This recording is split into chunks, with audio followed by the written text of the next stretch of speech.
SKIDOS. It's story time! This is a story about Pat, the poetess, painter and cook. Meet Pat. Pat is very talented. She writes poems with a pink pencil.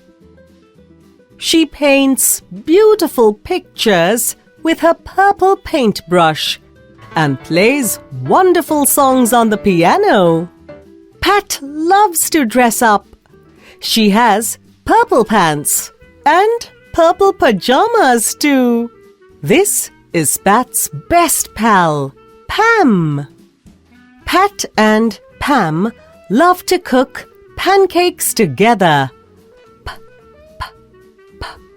Pancakes! Yummy pancakes!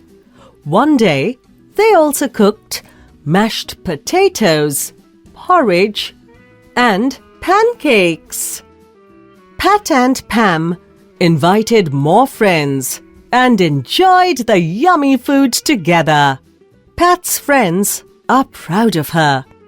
The end.